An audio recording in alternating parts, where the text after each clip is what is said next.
You to this year's Surgeon in a Digital Age course entitled Understanding Your Video, or our working title was What Are You Going to Do When the Lights Go Out? And I'd like to thank our sponsors from Stryker, Olympus, and Stores who provide a lot of hardware, a lot of know-how, a lot of technical support. I was looking at the news the other day and came across an old clip, and it was Arnold, telling us at the Republican convention not to be an economic girly man. And I listened to that very carefully, and I realized that's not what he said.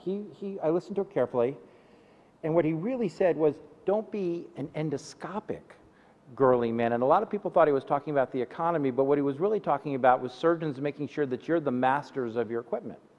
Well, my wife rightfully pointed out to me that this is not politically correct.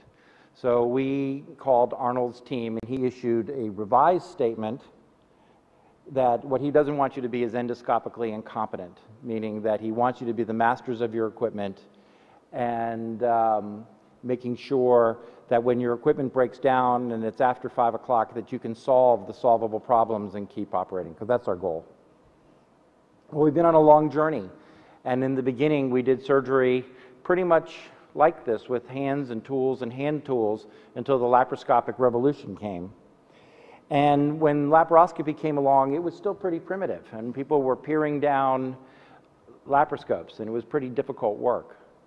But when we finally came to the world of video-controlled surgery, and it was lights and camera and action, we realized that the tools became amazingly more complex. I mean, how bad can a clamp get? And if you don't like it, you toss it or throw it across the room or something.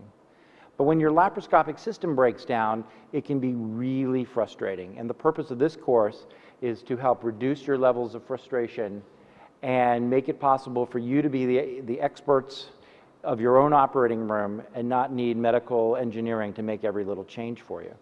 Now, you think that Sage has been around for 20 plus years, and it's been about endoscopy and video-controlled surgery and flexible endoscopy and laparoscopy. Why has it taken us 20 years to put the course on? I can't answer you, but at least we're here today. So the theme of the course today will be follow the electrons. And so we're going to hammer that theme home. So all troubleshooting is based on following the electrons. And the electrons for us start at the light source.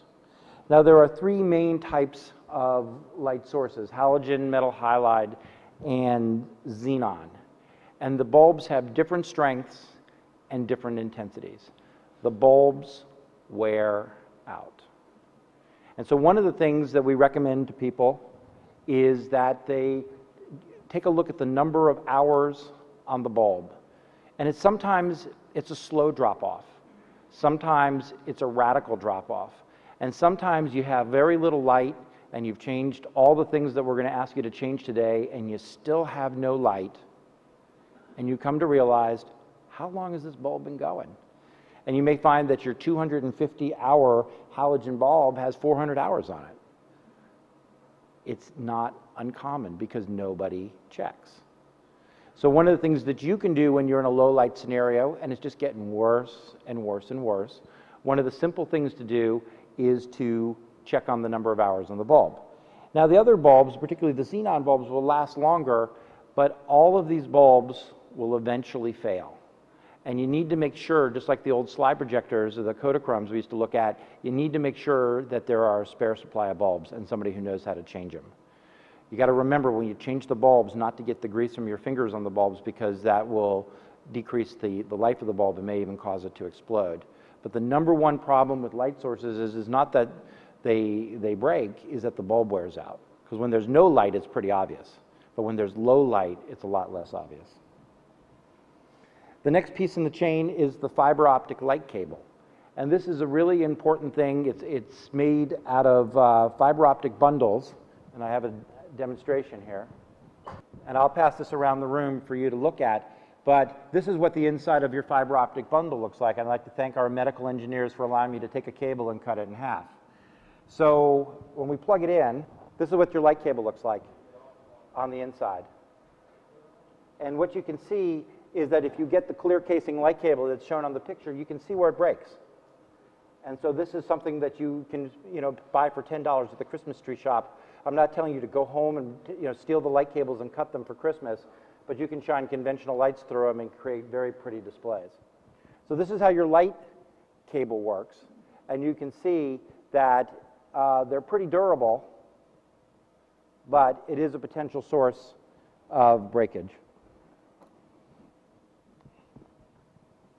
Now, up in the corner is the adapter. It is amazing that the adapter can be like the lost sock in your washing machine. That we have like 25 telescopes, but we have 24 adapters. And so the game is, when your telescope, when you open up your kit, doesn't have an adapter, you take one off of another telescope and put it on the one you've got, and our operating room is one adapter short forever. One of those little tiny things in life, make sure that you have extra adapters that are sterile. Sometimes the nurses are a little nervous screwing them in. You drop one on the floor, the surgeons are a little nervous. Don't let your whole operation go down simply because you can't connect the adapter to the telescope. If you have an operating room that has multiple brands of equipment from the different vendors, make sure that you've got enough adapters so that you can take a telescope that's working on one system and convert it to another. Not all these light cables use the exact same adapters. Some are more friendly than others, but make sure that if you're using multiple towers and multiple vendors, that you can adapt the light sources to this. Now, these fiber optic light cables, they're pretty resilient, and they get sterilized many, many, many times. And so eventually there will be a critical mass of light fibers that wears out. But as I studied this and shot target pictures comparing brightness, it is amazing how much you can do to a light cable before the effective light breaks. So I did a test. I took the blue cable that we worked with, and I took a hammer and started pounding it. So I pounded this old light cable over 50 times, and when I shot pictures through the light, couldn't tell the difference between the pictures. So they'll last a long time, but if they get curled in knots or somebody puts a clamp on it, God forbid, you can break a critical mass of bundles, and then you need to send it out for repair or throw it out. You can test this in the system if you think your system is dark by swapping out for another light cable and seeing if your vision improves, and we'll talk more about that later in the day. When you shine the light on it, it's fairly pretty. And when you use the clear casing light cables, and we found one last year where somebody had taken one of these carts and rolled over it, you could see exactly where the cable had been rolled over because it helps identify areas of broken cable. So if you're going to purchase new light cables, use the ones that are clear. Most of the companies provide it so that you can use it as a way of troubleshooting your own equipment. Well, we followed the light to the target, and now the image has to start heading back for us to use. And what we use are different types of laparoscopes and videoscopes, and we'll talk about them all. This is your first part of the laparoscope that we're going to talk about is the fiber bundle in the laparoscope. Now, a lot of people think that when they look through the laparoscope and they see a nice image, that's the whole story. That is only part of the story. And because light has to travel into this connector and out through the scope. And so when you turn the light on for this laparoscope, that's what it looks like in the dark. So there's a horseshoe-shaped amount of light coming through. And so the first working part of the laparoscope is the fiber bundle, and it's subject to damage, and we'll talk about some scenarios for that. So light comes out of the laparoscope. It hits the target, and now things are going to start coming back up the channel. They come through a lens, and for those of you who remember your optics, your basic lens this is your standard convex lens that turns the image upside down. But one of the remarkable accomplishments at the end of the 1950s was the development of the rod lens system. This produced much greater clarity, a much better picture, a much wider area of vision, and almost all laparoscopes today take advantage of the Hopkins rod lens system. These are what the rod lenses look like. They're rods. So this is what transmits the light. This is where the objective lens is. This is called the negative lens at the end. This happens to be an angled one. This is the eyepiece, and it's transmitted to the eyepiece right side up. And there's a lot of space in here, and we're going to pass the laparoscope around a little bit later. That's been opened up for you. Now, it looks like it'd be a pretty simple instrument, but when you look at this thing, it can be, really complex, and you need to treat these things as if they're fragile. Now, I don't know if any of you can hear it, but this laparoscope came from an abused home, my operating room, and you can hear it.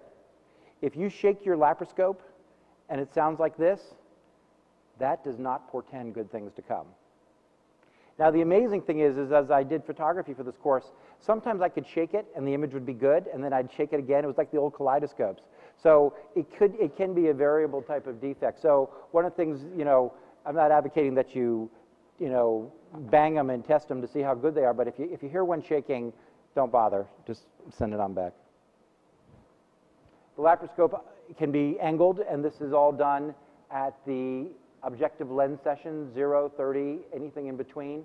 And the image is relayed back to the eyepiece. So light has come down to the image, comes back through here to the eyepiece.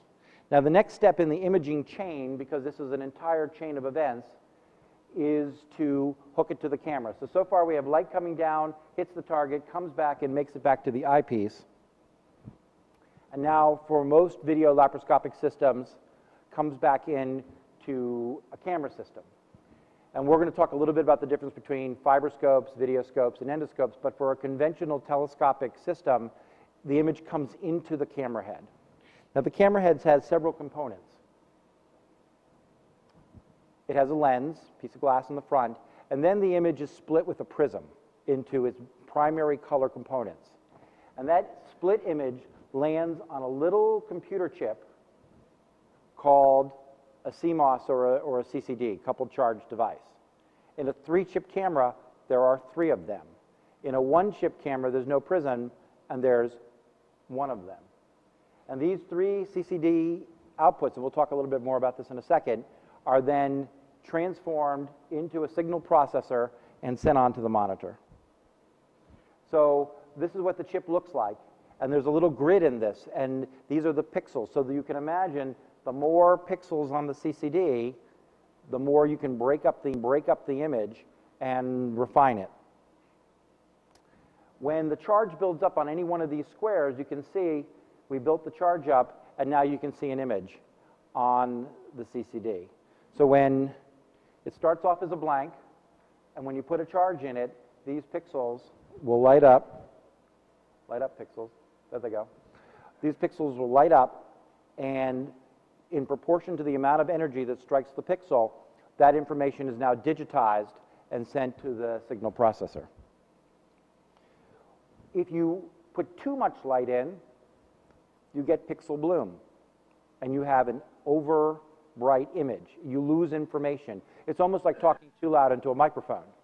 You don't shout into a microphone, you talk into a microphone. The same thing's true of our imaging systems. As you can see, these charge-coupled devices have gotten smaller and smaller and smaller, giving us greater opportunity to build flexible endoscopes, smaller laparoscopes, and we'll talk about videoscopes in a bit. So when we create the video image, we learned that pixels can only measure luminance or brightness of the light, and that's why we put filters or separate the colors to take those images to the signal processor. The image is split up and then put together row by row and sent as a grid to the image processor and ultimately to your screen. So you can imagine that your camera heads are very fragile devices. If you drop a 3-chip camera head, the most likely thing to happen will be disruption of the prism. It needs to be exactly aligned. So these camera heads are expensive, and so one of the things that you need to teach your medical engineering people is, I've seen people actually swing them around like a lasso. It's like taking a pack of $10,000 bills, a $10,000 bill and swinging it around. These things need to be treated reasonably gingerly, and they get sterilized over and over again, because look what we're asking it to do. We're asking it to break up an image into 3 components and fire onto the little pixels. Now, the interesting thing about this is, so it starts off as an analog picture. It then goes into the signal processor where it becomes digital and then becomes analog again. And you say, well, why would you do that? Because that was the technology at the turn of 1990s, 1985, that all of our monitors were analog. So we actually went from analog to analog in order to produce a picture. The good news is that we're getting digital captures showing up on the screen, digital monitors are showing up on the screen. Now here's a joke that Pat Reardon provided for us about the difference between analog and digital. There are only 10 kinds of people in the world. Those who understand binary and those who don't. We'll let you see if you can figure that one out later. Now, some people have asked me, how come my laparoscopic image is sometimes a circle on a screen and sometimes it's full screen? This has a lot to do with the image that's presented to the pixels on the CCDs. Obviously, this is a circle. So it's got to come out as a circle if there's a circle at the end. But by creating the image such that it fills the whole screen, that the eyepiece is actually bigger than the capture, that's how full screen is created. So it's not that the telescope is necessarily different, it's the way it couples with the camera head that will determine whether you get a circle or a full screen image.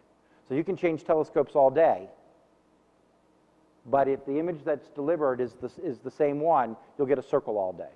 So if you like full screen, then you need to change your coupling to your camera head.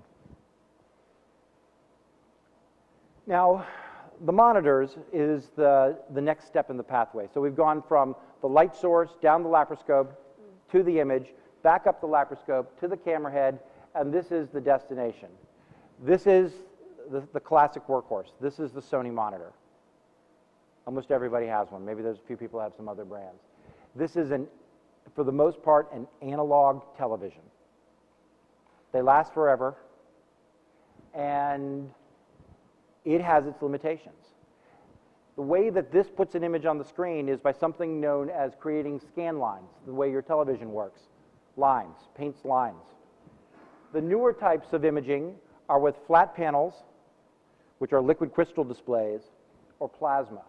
Now, it's beyond the scope of this course to go through the electronics of how a liquid crystal display actually works, and there would be nobody awake at the end of the discussion. But basically, instead of working with scan lines, the way your monitor works, these work with pixels. So when we talk about televisions, we talk about lines of resolution. We'll talk a little bit more about that in a second. And when we talk about flat panels and plasma, we talk about 640 by 480, 720 by 480, because we talk about pixels. What you choose is up to you. They can all produce very good images, but you'll see that there are some things that will drive what you will choose to buy. Now, what is resolution? Resolution is the most number of lines that your monitor can discriminate on a vertical wedge. Now, why is that? Vertical resolution, i.e., the horizontal lines that make up a vertical picture, is fixed on all of the American monitors, NTSC, National Television Standards Committee, at 525 lines. So you get 525 horizontal lines, which creates the vertical resolution.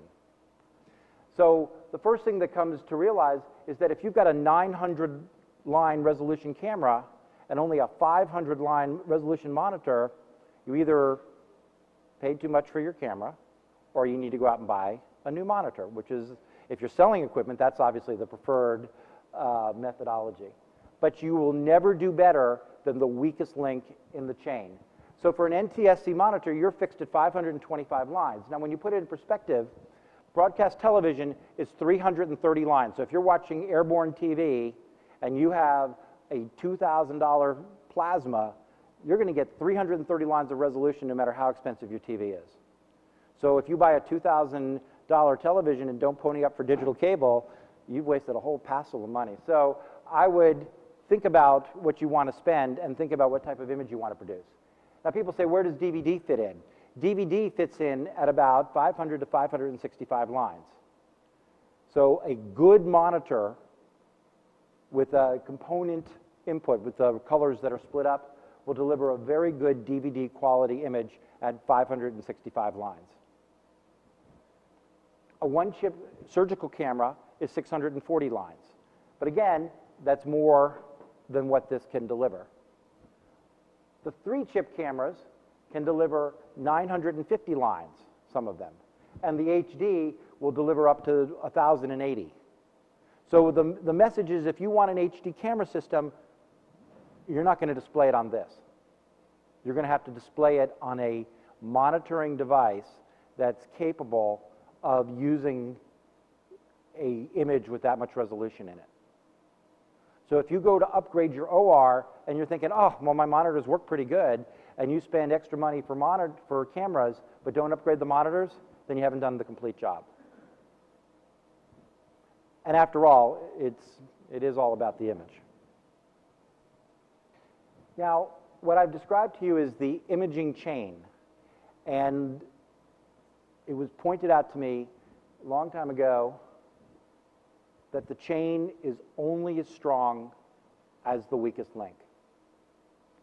So you can have the HD camera and the fancy monitor, but if you have a crummy laparoscope, again, you've spent a lot of money and haven't produced a good image. Or if you buy the best laparoscope in the world and have an old monitoring system putting out 300 lines, you've wasted your money. So when you go to evaluate what you think of your laparoscopic systems, you need to look at each one of these points in the chain in order to understand, are you getting good value for your dollar? Similarly with the light source. If you have a bunch of old beat-up light cables and you've got a xenon light source, you're trying to push it through a pipe that's all clogged up. So each part of the system has to be working to get an optimal image. Now, if you can get this far, the rest of what I'm going to tell you is all downhill, because it's all going to be the same. We'll talk about videoscopes and flexible endoscopes, but from a basic imaging point of view, it's all about light coming down, picture coming back. At some point, it's going to hit a CCD chip and go on to a monitor. So let's see how this works. So these are the videoscopes. Now, what is a videoscope? The big difference for a videoscope is the chips are here. There's no rod lens system in a videoscope. This is what people have called the chip on a stick. Now, I'm not telling you to buy or not buy videoscopes. I just want to tell you what the pros and cons are. The pros is that they're autofocus. It's one piece. You don't have to assemble anything. For most of them, there's no separate light cable, so there's nothing to lose. And all of these components are tuned to work with each other. Seems like a pretty good thing. The problem for videoscopes is that some of them don't incorporate legacy systems. Some of them do, that you can plug in camera heads from previous generations, but some of them don't. And so you need dedicated equipment. And if any part of that videoscope goes down, the whole thing is worthless for the day. So in a component system, if the light cable breaks, well, your telescope's still good and your camera head's still good. In a videoscope system, if any part of the thing down, you got to pull the whole thing out and bring a new one in. And it may depend on how fast you can get equipment in, whether this has an impact or not. And lastly is there's no interchangeability between brands of videoscopes. You can't plug in one vendor's videoscope into another vendor's machine, whereas you can take telescopes bought 5 years ago, if they're still working good, and stick them in. So there are a lot of advantages to videoscopes, and there are a lot of things to think about if you have a lot of glass telescopes. So go into a videoscope decision with your eyes open. They produce fabulous images. It's really not an image thing. It's a question is, does it fit into the way your operating room is going to work efficiently? You can produce beautiful videoscopic images because it's built the same way that a telescopic image is on a CCD. But it may not fit into how your OR works. Or it may be the perfect thing. Now, the flexible endoscopes are just another variation on the same thing. When we look at the components of a flexible endoscope, you know, there's a light guide. So light has to come into the scope and go down to the image. There's a cord that connects the front end to the back end of the system. There are controls. There's a place to put instruments, and it gets out to the end. All a flexible endoscope is a flexible laparoscope, when you really think about it from a video point of view. Now, in the old days, flexible endoscopes had a long fiber optic cable, and you look down them. And then they made converting pieces so that you could send it off to your tower. And now, today, most flexible endoscopes are flexible videoscopes, where the chip is at the end of the endoscope. All it is a CCD chip or a collection of CCD chips that take the light that you produced on your tower down to the image and back out to the monitor. There's nothing different about it, and you can troubleshoot it just the same way. It's all the same components. They need a light source. It's got a different, you know, label on it, but it's a light source. It's got a video signal processor to take the image and information from the chip and be prepared to send it to the monitor. There's nothing different about a flexible endoscope that anybody that knows how to troubleshoot their laparoscopic system couldn't troubleshoot a flexible endoscope system as well. It's got some working channels, and as you can see, the light comes down through the working channels. And again, just like our laparoscopes where there's a light fiber bundle that's at risk here, the same thing is true with your flexible endoscopes. It's the exact same tool in another format. And we can put working instruments down them. So in summary of how to think about your video system, there's one key piece of advice. Follow the electrons. They only go in one direction. We'll take any questions now, and I'd like to thank you and look forward to introducing Pat Reardon from Methodist Hospital in Houston, Texas. I'll take any questions right now while we're changing over. Your question was, you want to buy a used scope and an older monitor. Well, the scopes themselves, if they're glass, simply are image transmission. So if a used scope, even if it's 10 years old, is in as perfect condition as the day it was made, you can buy used scopes all day and all night, because nothing changes.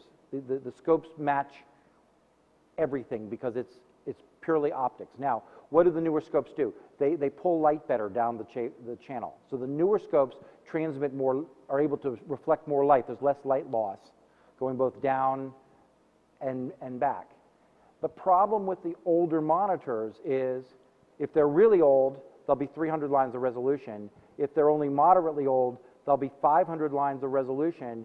It's not going to be the scope. It's going to be the camera head that'll tell you whether it's a smart purchase. If you just bought a 900-line camera head and are thinking about buying another monitor and it's only 525 lines, that's not the right monitor to buy. And the way the trend is today is that most people are going to flat panels because of the high resolution. If you buy a new monitor and your old camera, and let's say your new monitor can do 1,000 lines of resolution, brand new, and your old camera can only do 600 lines of resolution, then you've got a lot more capacity in your camera system that you could use. It'll work great. You'll get all 600 lines. But a 600-line image is a 600-line image. Just because you displayed it on a new monitor doesn't make it a better image. So it's like you're watching, you know, broadcast television. That's 330 lines, even if your television is $2,000. You had a question here. A lot of those specs are on the window at the end. There's a distal window that's different than the objective lens. You could send that back for repair. It gets pitted. It gets, you know, from sterilization. That distal window could be replaced. Sometimes, if the seals in the scope are not good, you'll get a little bit of moisture underneath. Once you get moisture under the eyepiece, the scope needs to go back. And it can be really subtle, and sometimes the image will just yellow a little bit because the moisture is minuscule. I mean, really microscopic amounts of moisture. You'll get a yellowing. You got to send it back. So the pitting, send it back. Moisture, it's a dead scope. There's nothing you can do about it.